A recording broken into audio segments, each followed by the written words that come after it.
Clash Royale was once a groundbreaking mobile game, brimming with fresh ideas and unique gameplay elements that captivated players worldwide. It wasn't just another app on your phone, it was a phenomenon. Fast forward to today, and things have changed. The game feels different, and not in a good way. Now, I'm not saying this purely because of the broken new evolutions or the introduction of unbalanced cards. This perspective comes from someone who's been there since the very beginning. I've seen the highs, the lows, and every change in between. But what actually went wrong? How did Clash Royale go from its peak as one of the most popular and widely celebrated mobile games to experiencing a noticeable dip in the player excitement and engagement? Fortunately, all hope isn't lost. With its strong foundation and dedicated community, the game still has everything it needs to be saved. Thoughtful updates, better balancing, and creative content could reignite the spark that once made Clash Royale a legend. So, to truly understand the journey this game has taken, and what it might take to save it, we need to go back to where it all started. 2016, a year that defined the mobile gaming landscape forever. Let's dive into the history, the triumphs, and the lessons that could pave way for a triumphant comeback. Buckle up. It's the 4th of January, and Supercell decides to launch Clash Royale in beta. During this early stage, there are no legendaries, champions, or evolutions to speak of. The X-Bow could target air, and the cannon cost a hefty 6 elixir. What a wild time to be alive. The game was chaotic and quite unbalanced, and let's be real, many of you probably hadn't even heard of it yet. Fast forward to the 29th of February and everything changes. Supercell introduces 6 brand new cards: Royal Giant, 3 Musketeers, Dark Prince, and Poison. But wait, that's only 4. What about the other 2? Well, they didn't just bring new cards, they introduced a whole new rarity. Enter the legendary Princess and Ice Wizard. These cards had a distinct design that set them apart from the rest, and unlocking one felt like standing at the edge of a breathtaking mountaintop, the wind rushing past as you soaked in the endless horizon, limitless, triumphant, and on top of the world, as if every moment led you to that unforgettable victory. Seriously, that's how rare and valuable they used to be. We received the Builder's Workshop as a new arena, and this update also brought the Giant Chest and the Super Magical Chest. Super Magical Chest would birth some crazy spending spree videos on Clash Royale, trying to unlock those legendaries. And then, just 2 days after their introduction, Clash Royale had its global launch, allowing players from every corner of the world to download and experience the game. What a time to be part of Clash Royale history. On May 3rd, Clash Royale introduced a wave of new cards that would shake up the game. Players were excited to see Fire Spirits, Furnace, and Guards enter the arena, alongside 3 new legendary cards: the Miner, Lava Hound, and Sparky. This update wasn't just about new cards though, it also came with a series of balance changes that would leave a lasting mark on the game. One of the most outrageous changes involved the Mortar, which now had a 5-second deploy time. I mean, seriously, what were they thinking? 5 seconds. I just made the card feel clunky and far less viable in competitive play. Another major tweak was a long overdue hit point nerf to the Elixir Collector, a card that had been dominating the meta for far too long. But perhaps the most notorious adjustment involved the Royal Giant. He was already a solid win condition, but the update increased his range by a full tile, allowing him to snipe defensive buildings from a safe distance. This made him an absolute nightmare to defend against, earning him a reputation as one of the most toxic cards in the game. To sweeten the deal, the update also introduced a long-awaited shop feature, the chance for legendary cards to appear for 40,000 gold for players in Legendary Arena. Oh yeah, back then, Hog Mountain was called Legendary Arena. Additionally, card levels were normalized between rarities, making progression feel a bit more balanced. By the end of May, Supercell took further action against the Elixir Collector, nerfing it once again since it was appearing in nearly every deck in the top 100. The free spell was also adjusted, with its duration reduced by a full second, making it less oppressive in clutch situations. Then came June, bringing a fresh new battleground. Frozen Peak unlocked at 2,300 trophies. This icy arena introduced a quartet of new cards: Ice Spirit, Bowler, Lumberjack, and the Log. Interestingly, despite its legendary status, the Log was initially regarded as one of the worst possible pulls from a chest. It had no knockback against big troops, dealt minimal damage, and moved at a frustratingly slow pace. players were left wondering why this card even existed. The bowler didn't fare much better as he was released with an absurd 6 elixir cost that made him nearly unplayable, and the biggest game changer? Well, that would be you subscribing to the channel. It's free, it helps me out a ton, and you can always change your mind. Anyway, tournaments. Players could now compete for massive rewards, including the legendary tournament chest that contained a staggering 15,000 cards. Unlocking it took 2 weeks of agonizing anticipation, but the payoff, that was worth it. Dozens of legendary cards, hundreds of epics, and thousands of rares and commons. It was pure madness. As summer heated up, balance changes continued rolling in. In August, Supercell finally addressed the overpowered Royal Giant, giving him a much-needed 0.2 second hit speed nerf. This adjustment was crucial as he had been far too dominant in the meta, frustrating countless players who struggled to defend against his relentless attacks. September brought another fresh batch of cards that kept the Clash Royale community buzzing. Players were introduced to the Ice Golem, Graveyard, Inferno Dragon, and the Mega Minion. Or I should say the Meta Minion, because this card was literally everywhere. It skyrocketed to an incredible 56% usage rate in the top ladder, cementing its status as one of the most dominant cards of the time. What made the Mega Minion so powerful was its unbelievable versatility. For just 3 elixir, you got a troop that excelled on both offense and defense. It was efficient, strong, and tough. Tough enough to even survive a fireball. A crucial feature in a meta filled with spell-heavy strategies. Players quickly realized that it could fit seamlessly into almost any deck, making it a staple across the competitive scene. October brought some exciting changes that turned the log into a true legendary in its own right. No longer just a slow niche spell, it was now capable of knocking back any and all ground troops, making it a game changer for both offense and defense. But Supercell wasn't done yet. Just a month later, they gave the log another buff, increasing its rolling speed, extending its distance, and even boosting its damage by 9%. The log was now a must-have card in nearly every deck, offering both utility and control like never before. But the changes didn't stop with the log. The skeleton army, which had struggled to find a place in the meta, was finally buffed. Its cost was reduced from 4 to 3 elixir, making it far more viable and giving it a serious competitive edge. With this change, it became a much more attractive option to players looking to defend against ground pushes or overwhelm enemies with sheer numbers. And of course, the elixir collector finally met its long overdue downfall. After dominating the top ladder for what felt like an eternity, it was hit with a massive nerf, jumping from 5 elixir to 6. The result? In just a single day, a staggering 83% of players in the top ladder had dropped the elixir collector from their decks. It was a monumental shift in the meta,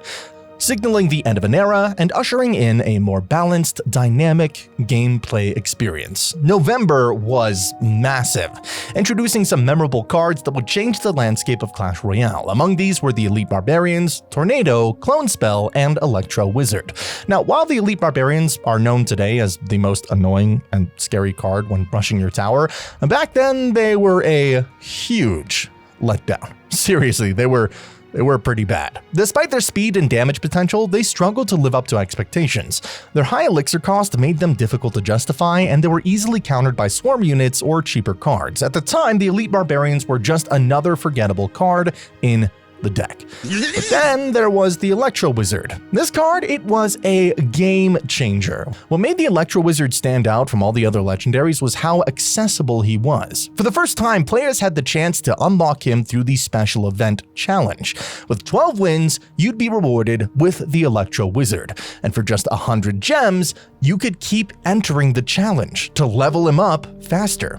This made him one of the easiest legendaries to max out early on, often resulting in an overleveled card in many decks. The Electro Wizard quickly earned a reputation for being a force to be reckoned with. His stun ability combined with his solid stats made him a powerhouse on both offense and defense. He could shut down swarms, stun heavy hitters, and delay enemy pushes, making him a valuable asset in nearly every deck.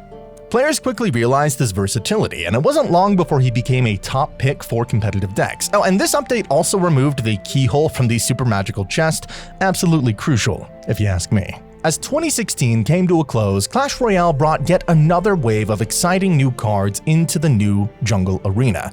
Goblin Gang, Dark Goblin, Battle Ram, and the Executioner.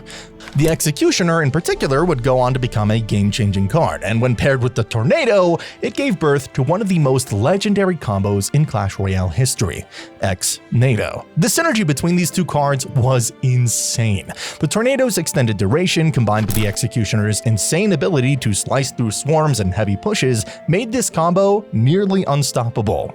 Together, they could wipe out any threat, and X-Nado quickly became a go-to tactic for top players. But that wasn't all this update brought. It introduced Epic Sundays, a new feature that allowed players to request and donate epic cards. This gave the community a whole new way to interact and help each other level up, especially when considering epic cards were often harder to come by. We also got the clan chest. Together with your clan, you would need to collect crowns from battles to level up the clan chest. I remember purposefully dropping down to lower arenas to easily 3-crown and get the max level clan chest as fast as possible. However, not everything was all sunshine and rainbows. The update also brought a massive change to the Elite Barbarian, buffing them with an increase in hit points, hit speed, and damage all at once. And just like that, the Elite Barbarian hell began. These units turned into some extremely devastating troops, and their presence in the meta would be felt in nearly every match. The once underwhelming Elite Barbarians had now become a dominant force, capable of crushing through defenses with ease. That brings us to January of 2017, which kicked off strong with some much-needed nerfs to dominant cards like the Log, Elite Barbarians, and Mega Minion. These cards had been staples in the meta for a while, and it was time for some balance changes to keep things fresh and fair. Then in February, the Poison spell underwent a significant rework. Its duration was reduced from 10 seconds down to 8, but in return it gained the ability to one-shot skeletons. This made Poison a hard counter to Graveyard, which had been causing problems for many players. In addition, the Executioner was toned down, reducing his overwhelming presence on the battlefield and making him a bit more manageable. But March of 2017 is where things really started to heat up. We were introduced to one of the most broken cards in Clash Royale history, the Heal spell. I'm just kidding. It wasn't that bad. But it did bring along some truly game-changing additions: the Bandits, Bats, and the Night Witch. And let me tell you, the Night Witch, she was insane. With damage nearly equivalent to a mini P.E.K.K.A, plus her ability to spawn tons of bats and even more upon death, she quickly became a must-have card in nearly every deck. Combine her with the Golem and you had one of the most classic and terrifying decks ever. Golem, Night Witch. That combo could easily overwhelm your opponent in any matchup, making the Night Witch a force to be reckoned with. But it wasn't just the cards that made this update memorable. We were also introduced to the Leagues feature. Players who reached a high enough trophy count could participate in these leagues and earn a draft chest at the end of the season, where they'd choose between 2 rewards.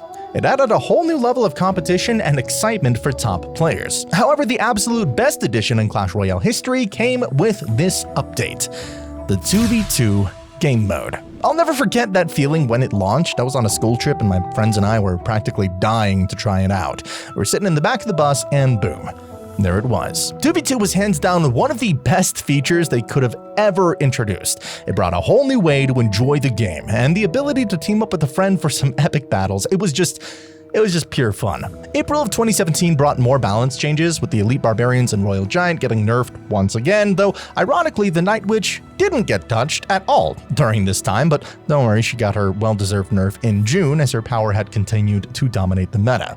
Alongside that, we saw the introduction of some new game modes including Sudden Death, Ramp Up, and Triple Elixir. While these modes brought some exciting variety to the game, they were quickly overshadowed by the real stars of this update: the Skeleton Barrel, Flying Machine, Cannon Cart, and Mega Knight. The Mega Knight in particular was worth all the hype. It was menacing with its massive jump attack and intimidating presence on the battlefield. It quickly became a fan favorite, rivaling the P.E.K.K.A in terms of both power and sheer coolness. The combination of splash damage and durability made it an absolute game changer, giving players a new tanky threat to build around. In August, the Night Witch was nerfed again, finally, but in a surprising twist, the Bats, her minions, were given a buff, with their count going from 4 to 5. This change would help keep her presence in decks even after her nerf. The next major update brought some interesting changes to existing cards. The Tesla saw a slower hit speed but could now one-shot minions and goblins, making it that much better of a defense against swarm units. Meanwhile, the Sparky had its damage reduced, but it charged 20% faster, giving it more of a chance to fire off that devastating shot. But perhaps the most exciting feature was the introduction of quests, allowing players to complete specific objectives for rewards. This gave players a new layer of progression to work towards while also providing some fresh challenges. And of course, we can't forget Touchdown Mode. It was another 2v2 game mode, but it removed the traditional towers and replaced them with the objective of carrying a ball across the enemy's goal line. It was an absolute blast, adding a completely new strategic element to the 2v2 experience. And finally, December brought a whole new batch of cards to the arenas: Zappies, Hunter, Goblin Barrel, Royal Ghost, and Magic Archer. Alongside these cards, we also saw the introduction of 3 new chests: the Legendary King's Chest, Fortune Chest, and Lightning Chest. These new cards offered a fresh set of rewards and added more variety to how players could progress and collect cards. We also got Electro Valley and Legendary as new arenas. Out of the new cards introduced in December of 2017, the Royal Ghost undoubtedly stirred the most controversy in the meta. With his stealthy invisibility and high damage output, he was a truly terrifying card. The Royal Ghost's ability to vanish and reappear in the blink of an eye while dishing out some insane damage made him a serious threat. Players quickly learned how to use him effectively, sending him on rampage after rampage through enemy troops and towers alike. But the real kicker was when he defeated a troop and turned back invisible almost instantly, making him feel like an elusive nightmare. However, February of 2018 brought a much-needed nerf, targeting both his spawn and jump damage. These changes were crucial in bringing him down to a more balanced level, though he remained a formidable force in the right hands. But by April of 2018, we saw some bigger changes with the removal of the clan chest, which was a feature that many players had enjoyed. In its place, we got Clan Wars. While the idea of Clan Wars was exciting, it didn't live up to the expectations set by the Clan Wars mode in Clash of Clans. Unfortunately, Clan Wars in Clash Royale became somewhat stale and repetitive. Despite the cool concept, it didn't capture the same sense of excitement and epic scale that players hoped for. The reward system felt less satisfying, and the battles didn't quite have the same impact, leading many to lose interest over time. This might have marked the beginning of some updates feeling a bit less thrilling than before. Summer of 2016 marked a huge update for Clash Royale, introducing 3 major new cards: the Royal Recruits, Royal Hogs, and Giant Snowball. A snowball in June might seem a little odd, but hey, who am I to judge? Along with these new cards, we also got some fresh Goblin and Princess emotes, and a number of improvements to Clan Wars. The gold cap was raised to 5 million, but only for those 3 players who really needed it.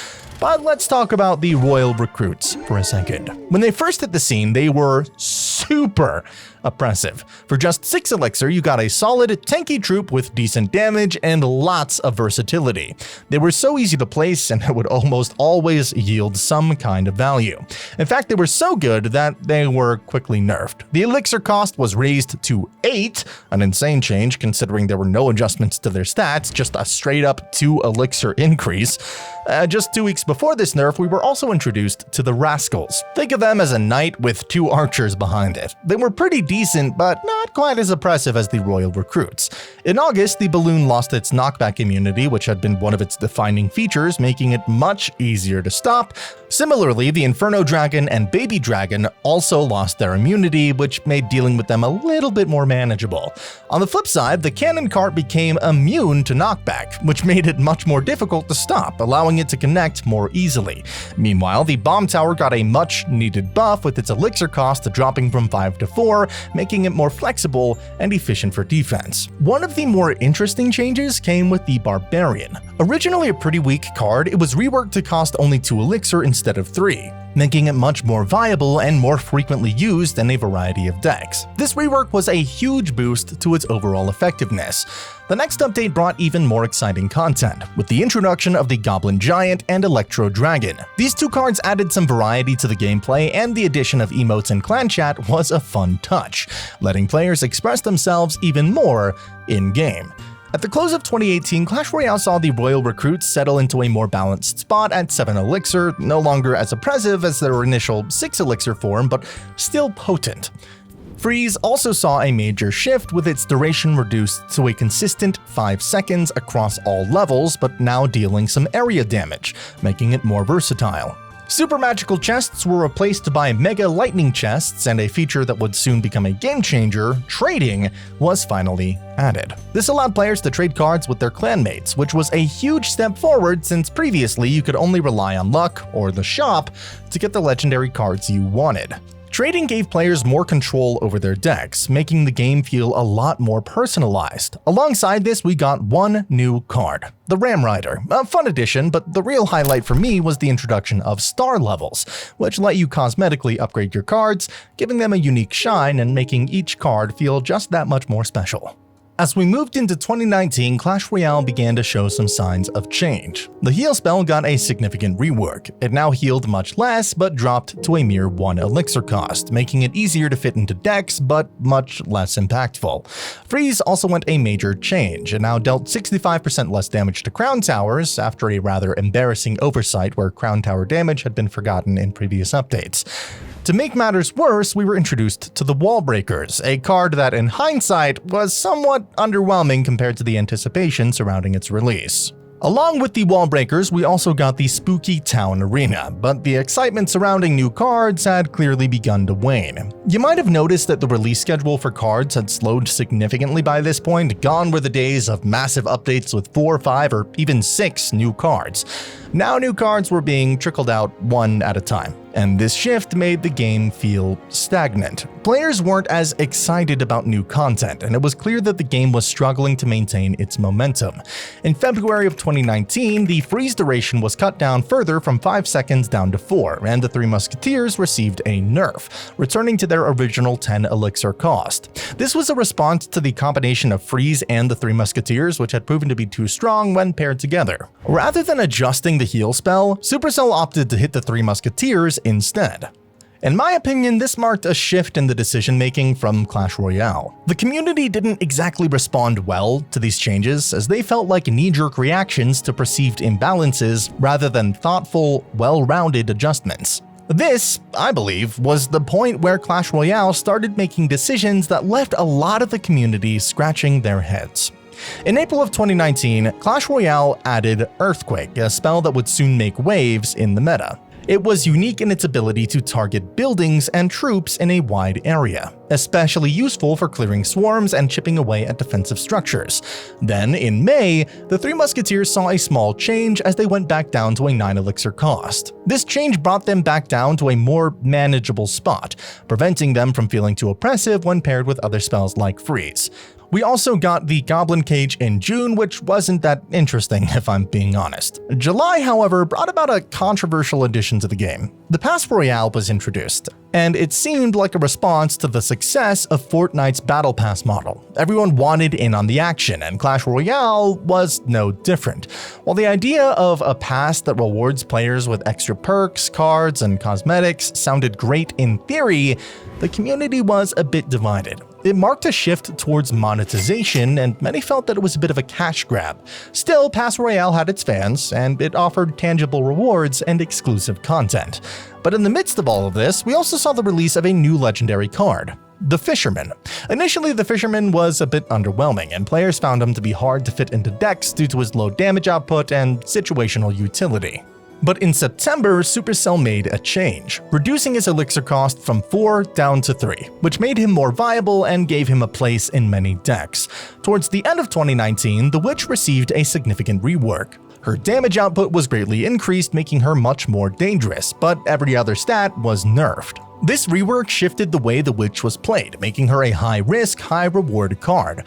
Wallbreakers, on the other hand, received a much-needed buff. Their cost was reduced from 3 to 2 elixir, finally making them viable and an actual threat to many decks. The Night Witch was also nerfed once more, further reducing her overwhelming presence in the meta. And then in November, we got the Elixir Golem. This card was one of the most bizarre releases of the year, with many players speculating that it had originated from an April Fool's post by Clash Royale several years ago.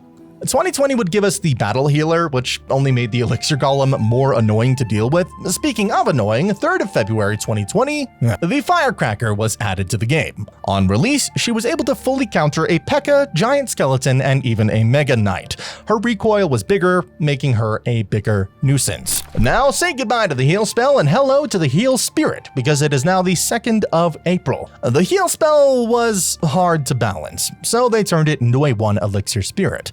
In May, the Tornado was given a big rework. Its duration was cut in half, but it was given a larger pull strength and was even given damage. The Royal Delivery was the next card added, giving players huge value as it could knock back troops and deal big damage. A little after Royal Delivery, we got these Skeleton Dragons, which were a cool card, but nothing revolutionary. August would bring Clan Wars 2. This was considered to be one of the worst updates in Clash Royale history, especially because we had to wait quite some time and had gone for a while without any updates. Players were very disappointed. November would be the first time in roughly 3 years that we got more than 1 card in an update. It was only 2, but hey, that's still more than 1. The Electro Spirit and the Electro Giant. Electro Giant was quite strong on release, and the balancing team definitely had some trouble keeping him in check. The Electro Spirit, though, quickly became a fan favorite. The last card that was added in 2020 would be the Mother Witch. Honestly, wasn't that excited for her release. At the start of 2020, we see a big rework to the Bomber, becoming weaker in both its hit points as well as its health points, but only costing 2 elixir now. In March, we got the first good update for casuals or free-to-play players in a while, the Magic Items update. Wild cards greatly assisted players upgrading the cards they were looking for. In the summer, we would say goodbye to the trio of Fire Spirits as they would now make up a group of 1 stronger Fire Spirit that cost only 1 elixir. Gone, but not forgotten. After about a half a year, we finally got a new card. The Goblin Drill. This thing was way too strong on release and even had some glitches attributing to its strength. Luckily, the drill would get toned down later. 2021 would be pretty quiet until the end of October. The Champions update dropped, the long-requested Archer Queen enters the arena, along with the Skeleton King and Golden Knight. This update was met with mixed opinions, because while the Champions were very cool with their unique ability feature, the added level 14 didn't sit right with most players, especially considering the Clash Royale wasn't actually a good thing to make use of. Supercell had compensated the players who had upgraded their cards during Clash Royale, but the trust between Supercell and the community had been broken. Archer Queen proved to be broken and kept getting nerfed. She was so strong that there even was a tip in the loading screen reading Archer Queen isn't OP. One thing I really did like about this update is the introduction of masteries, allowing players to earn rewards while showcasing their dedication to the game. The start of 2022 would give the Ram Rider and both princes the ability to jump over the Hog Rider, which resulted in some pretty funny interactions at the time. Then in March, we received the Mighty Miner. In summer, we got the Banner update, allowing players to customize their profile a bit, which was pretty cool, but no real gameplay update. At the end of 2022, yes, we're already there, the Barbarian Hut would go from 7 elixir to 6, which for the 3 players using it was a pretty big deal. Now, right before we enter 2023, we get introduced to the Fonk meta. The Phoenix and Monk were ridiculously overpowered on release, and I cannot put into words what it felt like. You really just had to be there. Luckily, Monk was increased in elixir cost, and the Phoenix was hit with countless nerfs, and this just happened to be the update they released, the Path of Legends. The competitive mode. Anyway, stab goblins became viable for the first time in forever as their count increased to 4. We got daily tasks, which would grant you basically nothing. In March of 2023, we got the Losers update, which was arguably one of the worst updates as they removed the Book of Books from the pass and made both a Gold and Diamond pass. And then in April of 2023, they made one of the most hideous choices in Clash Royale history, turning Path of Legends into Mega Draft. But June of 2023 would be one of Clash Royale's darkest days as they would reveal the Card Evolution update. Extremely overpowered evolutions that were near impossible to get without spending some money. This, accompanied by the introduction of level 15, made players and creators extremely upset. It seemed like all they wanted was money at this point. Multiple creators showed their disgust with the update by creating videos and or statements. I don't know what to do. It is so sad seeing the game I played for years. I played it casually, competitive, and now as a YouTuber, it's getting destroyed by the people in charge of making it better. Since then, we've been receiving a new evolution each and every month that is locked behind a paywall. But the madness didn't stop there. In November of this year, we got to see the Little Prince, which again was way too strong. And for free-to-play players, he was impossible to level up. At the end of this year, they also teased tower troops, and guess how you could level those up? You really couldn't unless you bought the $50 shop offer. The first one they released was the Cannoneer, which of course was way too strong. In March we got Lucky Drops, which was pretty cool, but April would be terrible as we saw the Dagger Duchess rule the meta for way too long. More HP, better damage, and faster damage. It was simply the only way to win. But guess once more. She was a legendary, making her impossible to level up unless you spent money. This update made evolutions even stronger as you could have 2 in your deck, but only with king level 54 or higher. The Void was the next card released, and it had been more than half a year since a new card released other than the Tower Troops. The Void also was way too strong on release. I hope you're noticing a theme here. It was at this point that the community started noticing a pattern in the way Supercell released new content. It seemed to be locked behind a paywall, as using underleveled stuff is just asking to lose. We saw this once more with the Goblin Queen update. We got 3 new cards, which, hey, that's cool, but it just so happened to be that the rare was the weaker one. The epic was stronger, and the legendary, you guessed it, was overpowered. The Goblin Queen's journey we got with it was also very underwhelming, and the only reason I even completed it was because of the rewards. All the while, the evolutions kept dropping each month, and free-to-play players were having a not-so-great time. July brought us whatever this was, and September gave us the Mega Knight evolution. But perhaps we started seeing some positives at this point. They reworked the pass to have way better value for both playing players as well as free players, and they reworked Lucky Drops to have way more value as well. They gave players more options to get evolution shards, so things were looking good. Goblinstein and Evo Electro Dragon dropped. Yep, another month with way too strong cards which were impossible to level up for free-to-play players. Recently we got the Royal Chef as a tower troop, which unfortunately is a legendary once again. And we got another Rune Giant. Funny thing is, she was released 2 weeks, so they emergency buffed her. Where were the emergency nerfs for the other cards? As of today, we also see the Berserker around the corner as well as the evolved Lumberjack. But I believe the future is bright for Clash Royale, at least brighter than it's been for the past couple years. As long as they don't introduce level 16 or evolved evolutions. That'd be crazy. You know what else is crazy? All the changes our beloved skeletons have gone through. You don't want to miss out on the history of your favorite Larry.